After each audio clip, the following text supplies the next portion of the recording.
കേരളം അതിദാരിദ്ര്യ നിർമ്മാർജ്ജന സംസ്ഥാനമായി മാറിയെന്ന് നാം അഭിമാനിക്കുമ്പോൾ വയനാട്ടിൽ നിന്നുള്ള ഈ കാഴ്ചകൾ ആ അവകാശവാദങ്ങളെ പൂർണ്ണമായും ഇല്ലാതാക്കുന്നതാണ്. വയനാട്ടിലെ കോട്ടത്തറ പഞ്ചായത്തിലെ രാജീവ് നഗർ ഉന്നതിയിൽ ജീവിക്കുന്ന ആദിവാസി പണിയ വിഭാഗമാണ് അടിസ്ഥാന സൗകര്യങ്ങൾ പോലുമില്ലാതെ ഇന്നും ദുരിതക്കയത്തിൽ കഴിയുന്നത്. 1985-ൽ ഇന്ദിരാ ആവാസ് യോജന പദ്ധതി പ്രകാരം ഇവർക്ക് 3 ഏക്കറോളം ഭൂമി ലഭിച്ചിരുന്നുവെങ്കിലും അടച്ചുറപ്പുള്ള ഒരു വീടെന്നത് 4 പതിറ്റാണ്ടിനപ്പുറവും ഇവർക്കൊരു സ്വപ്നമായി അവശേഷിക്കുന്നു. അതിദാരിദ്ര്യ മുക്ത കേരളം എന്നാണ് നമ്മുടെ ഈ സംസ്ഥാനത്ത് പറയുന്നത്. നമുക്കറിയാം, കേരളത്തിലെ ഈ ദാരിദ്ര്യം നിർമ്മാർജ്ജനം ചെയ്തു എന്നാണ് നമ്മുടെ മുൻ സർക്കാരിൽ നിന്ന് നമ്മൾ അറിഞ്ഞത്. എന്തായാലും ഈ അതിദാരിദ്ര്യ മുക്ത കേരളം എന്ന് പറയുമ്പോൾ അവിടെ ഭക്ഷണം മാത്രമല്ല, പാർപ്പിടവും വസ്ത്രവും ഒക്കെ ഇതിൽപ്പെടുന്നതാണ്. ഇപ്പം നമുക്ക് കാണാം, ഈ ഒരു അതിദാരിദ്ര്യ മുക്ത കേരളത്തിലുള്ള വയനാട് ജില്ലയിലെ കുറച്ച് വീടുകളാണ് നമ്മൾ കാണുന്നത്. 1985-ൽ ഇന്ദിരാ ആവാസ് യോജന പദ്ധതി പ്രകാരം ഇവർക്ക് ഏതാണ്ട് ഒരു 3 ഏക്കർ സ്ഥലം ഇവിടെ കൊടുത്തിരുന്നു. അതിൽ ഈ ഭാഗത്ത് ഏതാണ്ട് 47ഓളം ആദിവാസി കുടുംബങ്ങൾ ഇവിടെ താമസിക്കുന്നുണ്ട്. പക്ഷേ ഇവരുടെയൊക്കെ അവസ്ഥ വളരെ ദുരിതമാണ് എന്നുള്ളതാണ് നമുക്ക് എടുത്ത് പറയാനുള്ളത്. ഇപ്പൊ നമുക്ക് ഈ ഒരു വീട് കണ്ടാൽ അറിയാം, ഈ ഷീറ്റിട്ട ഒരു വീടാണ്. ഇവിടെ ഏതാണ്ട് 4ഓളം കുടുംബങ്ങൾ താമസിക്കുന്നുണ്ട് എന്നാണ് പറയുന്നത്. എന്തായാലും നമുക്ക് അവരോട് തന്നെ ചോദിക്കാം എന്തൊക്കെയാണ് സ്ഥിതി എന്ന്. എന്തൊക്കെയാണ് ഈ വീടിന്റെ ഒരു അവസ്ഥ?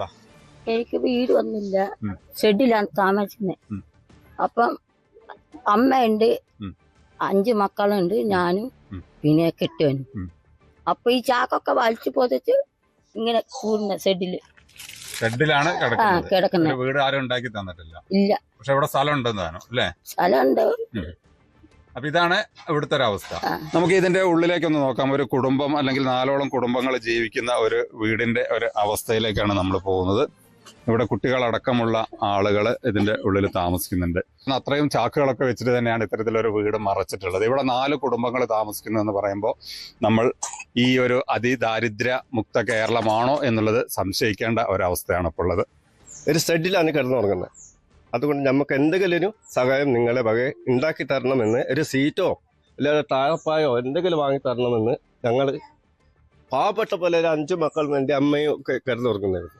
ഇതിനു മുമ്പ് നിങ്ങൾ ആരോടെങ്കിലും ഒക്കെ നിങ്ങളുടെ അവസ്ഥ പറഞ്ഞിട്ടുണ്ടോ? അപേക്ഷ പറഞ്ഞിട്ട് ഇതുവരെയായിട്ട് കിട്ടില്ല. എന്തെങ്കിലും നിങ്ങൾ ചെയ്ത് തരണം.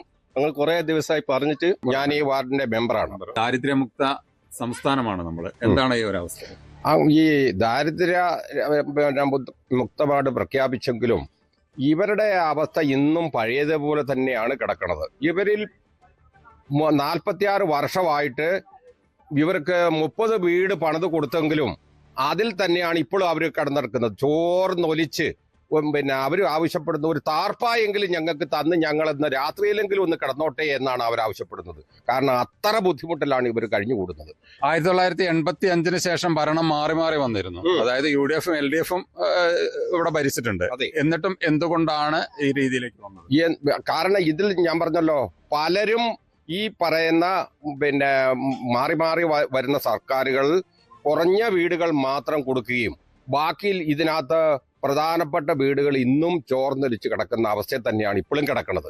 ഈ സമുദായം ആണ് ഏറ്റവും സമൂഹത്തിൽ താഴേക്കടയിൽ ഇന്നും അടിമത്തത്തെ പോലെ കഴിഞ്ഞുകൂടുന്നു. ഇവരെ ശ്രദ്ധിക്കുന്നില്ല എന്നുള്ളതൊരു പോരായ്മയാണ് പ്രതിഫലിച്ച് നിൽക്കുന്നത്. ഇവർക്ക് ഇവിടെ സ്ഥലമുണ്ട്, ഏതാണ്ട് 3 ഏക്കറോളം സ്ഥലമുണ്ട് എന്നാണ് പറയുന്നത്. പക്ഷേ ഇവിടെ നിരവധി ആളുകളെ പാർപ്പിക്കാനുള്ള ഒരു സ്ഥലമുണ്ട്. പക്ഷേ ഇവർക്ക് അടിസ്ഥാന സൗകര്യങ്ങളില്ല, അതുപോലെ തന്നെ വീടില്ല എന്നൊക്കെയാണ് ഇവർ പറയുന്നത്. എന്തായാലും എത്രയും പെട്ടെന്ന് ഇവരുടെ ഈ പ്രശ്നങ്ങൾ തീർത്തു കൊടുക്കണം എന്ന് തന്നെയാണ് നമുക്കും അഭ്യർത്ഥിക്കാനുള്ളത്.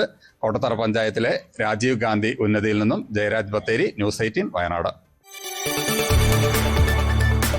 കൂടുതൽ വാർത്തകൾക്ക് news 18 Keralam YouTube channel subscribe ചെയ്യുക.